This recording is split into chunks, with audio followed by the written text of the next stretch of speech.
journey. Now that you're finally here, what's the team mindset as you guys are now finally here in California, getting ready for this Rose Bowl?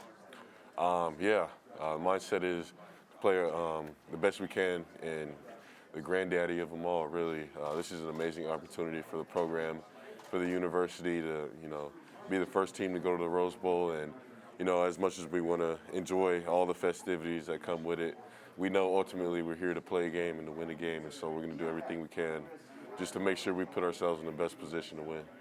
I asked guys like Britton and Nick Ford yesterday, this will be their, and including yourself, your last game in the Utah uniform. How fitting is it that it's in the Rose Bowl? You couldn't script it any better. I'm just really thankful for everything that's happened along the way in my journey, and I'm just looking to go out the right way as long as a part of or looking to go out the right way, as well as everyone on the team. This defense has been solid this year. What's been the key for you guys? You in the middle, you had you're an All-American, and there's not a lot of guys around you. What's been the key to your defensive strategy this year? Yeah, for sure. I think Coach Scally does a great job of first setting the culture, and then I think everyone on the team is really just bought in. We have a lot of young guys, and ever since they came in, all they did was work. And then us as leaders, myself, Mika, and some of the guys, who have been here in prior years, we just set the example every day, and we make sure that they follow. And everyone is just bought in. Everyone has done a great job all year of doing all the little things right, because it all adds up and it all matters. One more thing for me, we're in Hollywood. What would be your Hollywood ending to your Utah career here at the Rose Bowl? How would you script it if you were in charge? Yeah, of course, getting the win. That's why you come out here and play the game. So, getting the win, and really just going out the right way with all my brothers. It doesn't really matter how the game goes. It's going to be a tough opponent, and you never know how those games go. But obviously, you want to come out here and you want to get the victory. It really hit home that you guys were here and playing in the Rose Bowl, getting to wear the uniforms with the helmet with the rose on the side. Looked like you guys did that at LA Live. Wait, what was the question, sir? Getting to see the uniforms and the rose on the helmet, did it really hit that you guys were playing in the Rose Bowl? Yeah. That was definitely a very nice touch, and I think our equipment staff does a great job of that, starting with, Cody and Kelly. They're always looking out for us, and they always, make sure that whatever we get, it has some thought behind it. So, I love all the little touches and details for sure. Just seeing C.J. Stroud, what do you see on film from him, and does he compare to anybody that you faced this year? Yeah, he has a live arm. A very, he's a prototypical pocket passer who's capable of running as well. So, I'd consider him a dual threat because he has flash ability whenever he does pull it. But, he wants to stay in the pocket, and he wants to, get it to his elite receivers. And I know a couple of them aren't playing, but, it's Ohio State, so I know they're going to have guys ready to go, ready to play, especially in this game. And so, he's a very well-rounded quarterback. As far as comparing him to somebody that I've played, he's very accurate. I can't really think of anybody that I would necessarily compare him to, just because he's kind of in a world of his own. But he's still, very, very good talent. You're part of the first Utah team to win the Pac-12, first Utah team to make the Rose Bowl. What does it mean to you to be part of that sort of history of Utah football? Extremely special. It's the things that when you come here, on a visit, that you dream of. You want to make happen. You want to be remembered. In Utah football history, you don't want to just go 4 years, 5 years without necessarily doing anything. Obviously, you're going to graduate. You're going to come to college and get what you really, came there for. But on the football side of it, you want to do something special. You want to be remembered. And so, to put myself in that position, along with everybody on the team, I can vouch for them, saying it's something that we'll remember for the rest of our lives. So. And just the history of the Rose Bowl game itself, TV and that sort of thing talks about the playoff. What does the Rose Bowl mean as a player who's a participant? Yeah, it not being in the playoff, I think it's the closest game probably to a playoff game. It's always going to be two tough opponents, and I mean, it's national television, so everyone in the world is going to see it.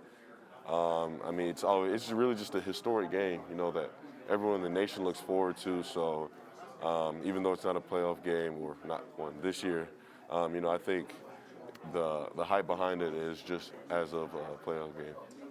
And for you personally, being somebody who flew under the radar a little bit as a recruit, being now you're a likely first day guy in the NFL, was there a moment where for you it just sort of clicked, where you realized that all this was possible for you? Yeah, when I decided to come back, after last season, this is all that I envisioned. I envisioned nothing but the best, and I put in the work, and I held others accountable, and this is all kind of in the range of what I was hoping for to happen, and obviously things don't always go as planned, but I'm just really grateful and blessed to see it all come to fruition. And I know after beating Oregon in Vegas, you guys have talked a lot about etching the names of Aaron and Ty into history and them being part of this run as well. What does it mean to you to be able to kind of carry on their legacies? Everything, everything for me personally and everything for the guys on the team. We've been playing for them and through them all season. We've dedicated so much of what we do to them just because they've left such a huge impact on everybody on the team. And I mean, their spirit is with us. You can feel them, through in the games and in the locker rooms. I mean, you can feel them, with us. So just playing for them and letting them strengthen us, in games is something that we take extreme pride in. How emotional, win or lose, how emotional do you think it'll be Saturday after the game? Because you guys have been on an emotional roller coaster since Christmas of last year, when the season concluded. I mean, last season basically began Christmas last year with everything that you guys have gone through and everything. Saturday, no matter what, closes that chapter. Yeah, extremely emotional. Like you said, we've been through so much the past year, and really this is kind of like, the final game. It's all coming down to this game, and one of the biggest atmospheres in college football. Everything is kind of at stake in a way, and I mean, really, we just want to make sure we go out right and dedicate this game to them the right way. And, I mean, really, we're just going to give everything we have, but I know it's going to be very emotional at the end of the game, especially for the guys that this is going to be their last time playing, and this is going to be the last time wearing Utah on their chest. So I can see a lot of tears, hopefully tears of joy, but just a lot of emotions. Devin, when you're playing defense, just watching you, it seems like you play this way, like you don't want anybody else on your team to get a tackle. Is that like a fair way to assess kind of the mindset out there? It's a race to the ball. Myself, Mika, and then really all the guys on the team. We kind of always, play around and joke around, but it's a race to the ball. First one to get there is, going to get rewarded, and I think that's the mindset it should be, because that's that relentless mentality that we set, and really in our culture, it's relentless, smart, nasty ball hawk. So relentless is the first one. It's always flying to the ball. It's always getting to the ball. Always getting in the frame. That is, us as a defense. Do you study when you're scouting teams? Do you study where other defensive players have had success and try to replicate that in some way? Is that even something that makes sense, or do you have to really just do your own thing? Yeah, of course. You take things from everybody's game. I'm a film junkie. I'm always watching film, so I love watching NFL linebackers. Levante David, Devin Lloyd, Darius Leonard, Fred Warner, Eric Kendricks. There's a lot of guys that I watch and emulate their game, and I mean, even those are current backers, but like Ray Lewis, Patrick Willis, Derek Brooks. Those are all those guys. Like, those are the main ones that I watch, and I try to take things from their game, apply it to my game, but also always keeping my own game, my game. All the thing I really just, what I take from other guys' game is just good and bad, and I learn from it, and I see what they do right, what they do wrong, and then I try to put that in my game, but also keeping my own game. like this, are you looking at who's had success against Ohio State and how you can do the same things? What was that? Sorry. Do you do that with like teams who have played Ohio State? Do you find like defensive players who've had success? Yeah. Obviously, when you're scouting for sure, you want to see what teams have done, against them that worked and what teams have done against them that didn't work.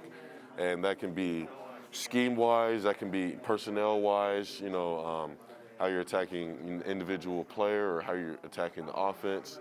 You can do that from, multiple ranges, but for sure. Devin, what stands out about this Ohio State offense? They're explosive, they're talented.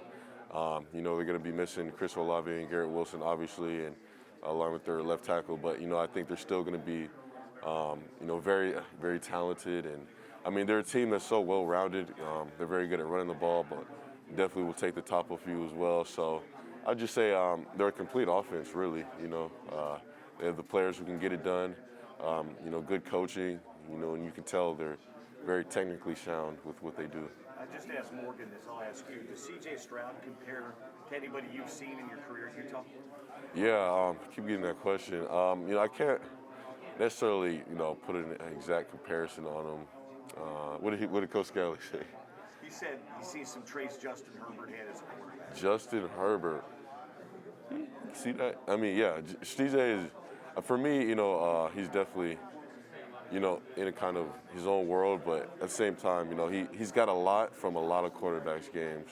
But he's just really a talented player, honestly. Speaking of CJ, you guys have one in camp as well. Quarterbacks in Southern California. You haven't played high school ball there. What do you feel like it is about this area that produces so many athletes? I don't know. I really don't. I guess it's just that Cali blood in them. I'm from San Diego too, so I'm a little biased, but I'm not really sure. Is there any sort of rivalry? Because you guys got a lot of the California. If you're from the CIF San Diego section or Southern section, is there any kind of fun friendly rivalry there with anybody? Not really, but I'm pretty sure down the line it'll probably pop up. So you always want to just make sure you get the win, so you have the bragging rights and stuff like that.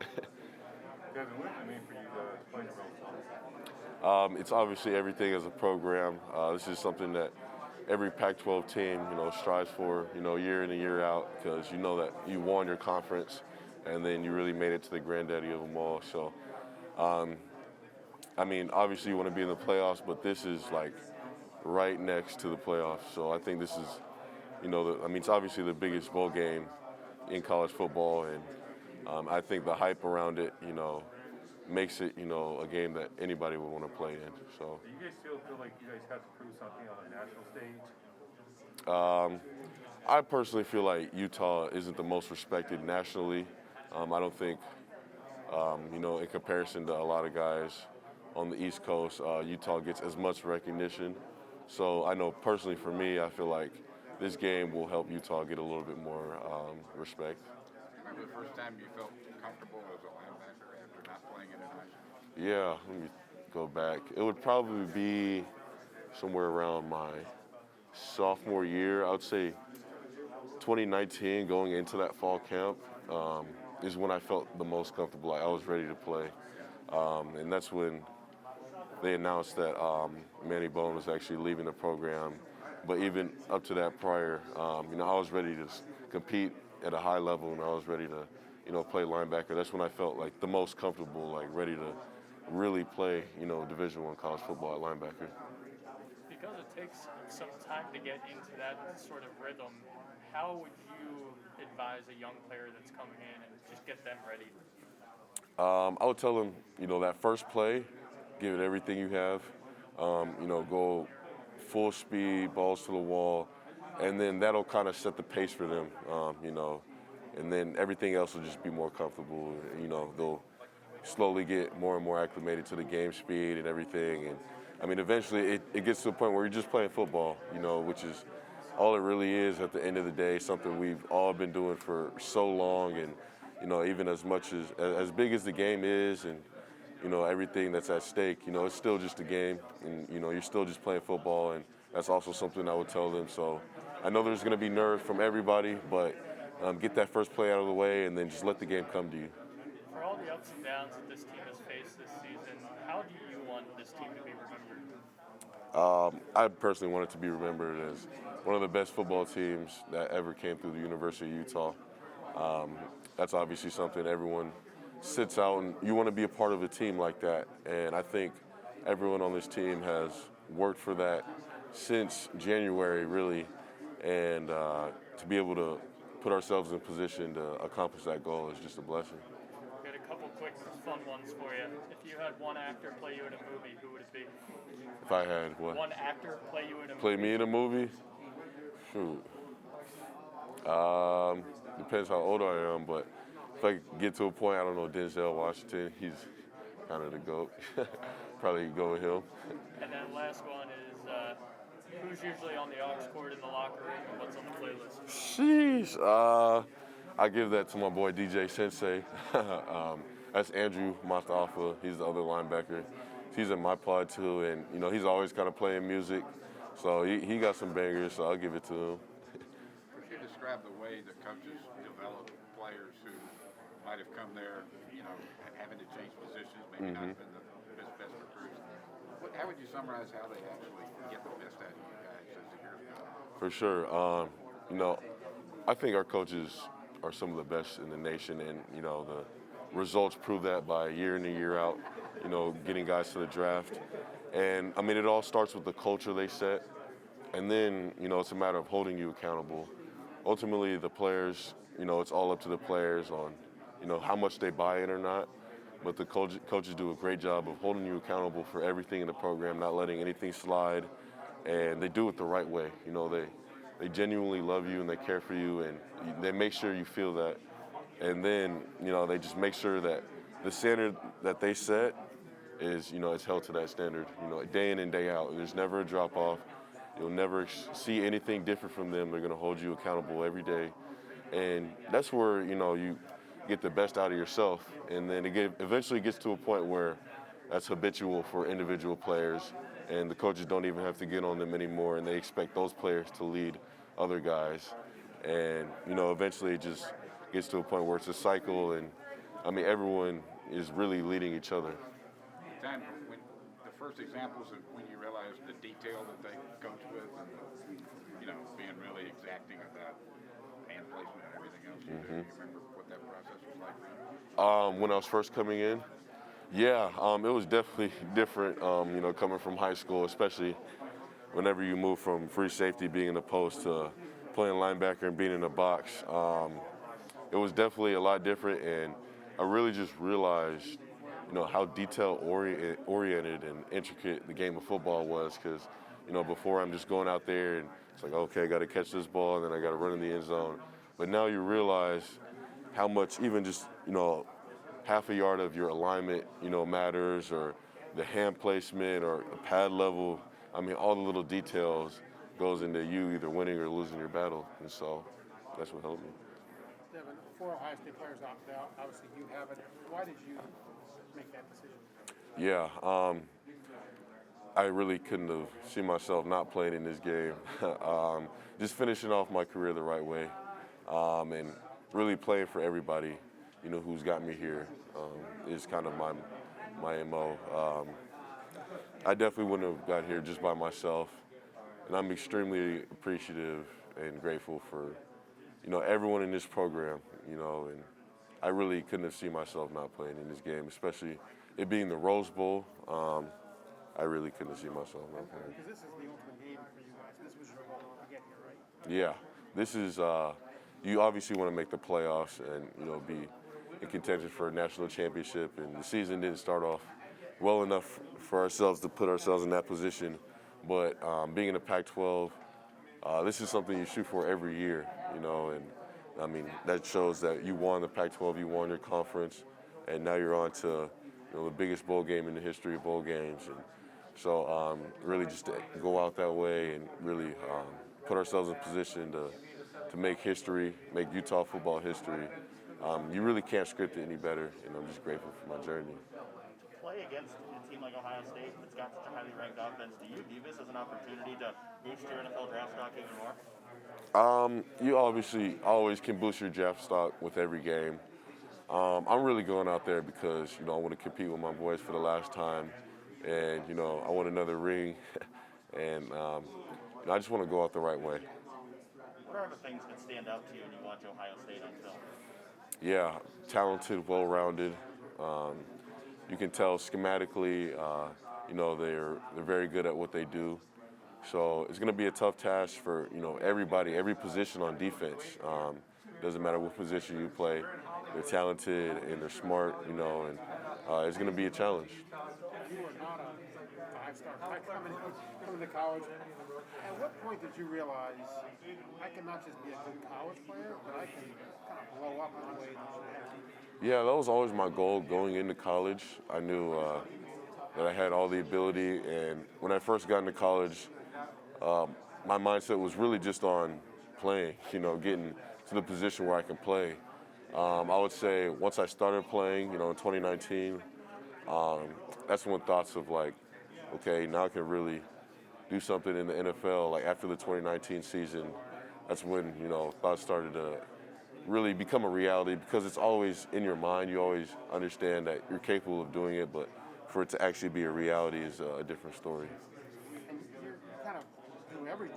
Is there a player that you kind of pattern yourself after? I think like Andrew Simmons, somebody like that. Is there somebody that kind of... Yeah, there's no one individual player. I think I'm a well-rounded athlete, but I take a lot from a lot of people's games. And I think that helps me more as a player just to be versatile, just to be able to play all around. I mean, I find myself, studying like, D linemen, guys coming off the edge, just to see their pass moves, but then also linebackers, safety sometimes. I don't want to be just labeled as an inside linebacker, I want to be labeled as somebody who's just a football player and can really do anything and go out there. Whatever you tell me to do, I'll go out there and do it. What has Clark Phillips brought to you guys' defense? Yeah, well, he's one of the hardest workers on the team, and he's a guy who just genuinely cares about football, but then also just is a really good person. And so, he's just somebody who, you can trust, out on the island, especially when we're playing man coverage, and we're known for a lot of man coverage, so we need good corners, and he's definitely a good corner, and he's going to continue to blow up throughout his Utah career, but he's just kind of provided stability in the corner room. He's also a leader in that room, so he's helping a lot of guys really get where they need to be. And, he's just a guy that, we can just rely on and we can trust. Being as though you were a safety and converted over to linebacker, you ever watch film or look at Derwin James's game? Yeah, he was one of the guys that I was mentioning, and, he's just a baller. He can play just about anywhere. He's one of those guys too that you can't label just as a safety because he can play linebacker. He can come off the edge. He can play in the post. I mean, he can do it all. So it's that type of versatility that I'm shooting for.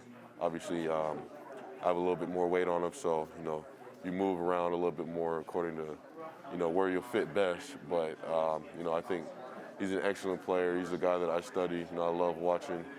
And it was unfortunate he got hurt a year ago. But you see what he's doing now. He's back. He's balling. And, he's definitely a guy that I model my game after. But that speed and versatility is what really stands out to you. What was that? The speed and versatility, kind of what you picked up. Yes, from him. Yeah, for sure. Just seeing how active he is from multiple positions. He's making plays all around the field, not just in one specific area, and that's the versatility that I'm shooting for. When Devin passed away, I mean, you guys were 1-2. Things could have really... With Aaron? Yes. Yes. When Aaron passed away, you were 1-2. Things could have really gone south. When his mom came to speak to you guys, how much did that help you guys? I think that's the reason why, we've really made it to this point, because a lot of guys could have easily just, called it a quits and really just, let the season, kind of fall back in place. But, her having the courage to go up there in front of everybody, that's why you're here, she had the strength to go up there and do that. I think that really just gave encouragement to everybody to go out there and really, play for Aaron, play for Ty. Don't just, give up on the season, but dedicate it to them because that's what they would have wanted us to do. Is she here this week or Ty's family? I haven't heard anything about it, but I wouldn't be surprised. Is there something she said in her talk, any particular line or any particular thing that she said that really resonated? Yeah, there's a lot that resonated. I kind of want to just keep that personal, but she really just emphasized to go out there and play for Ty and play for Aaron. So, Devin, leading up to this week, you guys were able to practice back at home, but not really have much team, activities other than when you guys went to Dave & Buster's. But now you guys are here. You guys have Disneyland. Obviously, you're heavily involved with that as a captain, and you guys have other team activities and stuff. How are you guys trying to balance the fun with being locked in for this game? I've talked to Mika and stuff, and you being basically the main captain. Is there more of a role for you to try and talk to the younger guys, saying, hey, we got to stay locked in when we're practicing and things like that? Yeah, for sure. That's on us as leaders to reiterate, and emphasize that we're here to win a game. We're here to play in a game. We're here to win the game.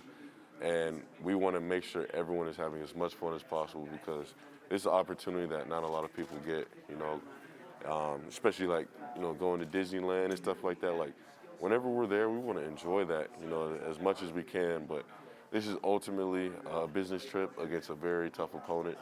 And so anytime it's football, anytime we're in practice or in meetings, it's football. And we're locked in and we're practicing, 110%. And we're doing everything we can in our power to be the best we can be and to win the game. But whenever it comes time to, festivities and things outside of football, really enjoy it because this is the last time as a unit we're all going to be together, and so we want to really enjoy each other. Is there much talking you have to do with the players as far as having that balance of fun and focus? Not too much. You kind of emphasize it at practice, and Coach Witt goes over it a lot. And then sometimes if I see people kind of maybe veering off a little bit, you just go over to the side. But I think as a mindset, as a team, the mindset is really strong. I think everyone understands what we have in front of us and, really what it's going to take to get there. So I haven't really had to do too much, and I think that's just a product of, guys buying in and really understanding throughout the season, what it takes to win and, what it takes to be a winner. Being a Cali guy, what does it mean to have your last college game be in the Rose Bowl? Yeah, you really can't script it any better, especially the biggest game of them all, as far as bowl games in California, coming off of a Pac-12 championship win. There's a lot of things that, I'm just really grateful for and, glad they went, that way. And I'm really just excited for the opportunity we have in front of us. I know you guys got to do the Disneyland trip Monday, but a little disappointed you couldn't do the Lowry's thing tonight, even though they're bringing it to you. What was that? The trip to Lowry's. I thought we were doing that later on today. Isn't that like the steak eating competition or something? Yeah. We're not doing that? I think they're bringing it to you instead of visiting. Oh, I didn't even know. I had no idea. Yeah. Yeah, I'm okay with that. But I'm really just grateful for all the events that we have and, just being here. Okay, thanks. Yep. Very good, you're done. All right. Thank you. From you. Good to go. Thank you.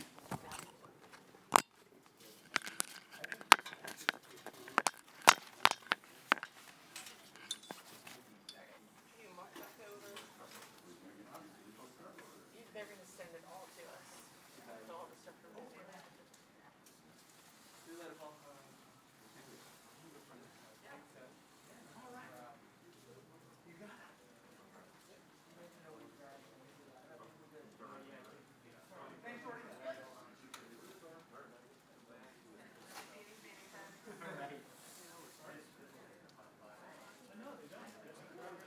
Taking all the tape off?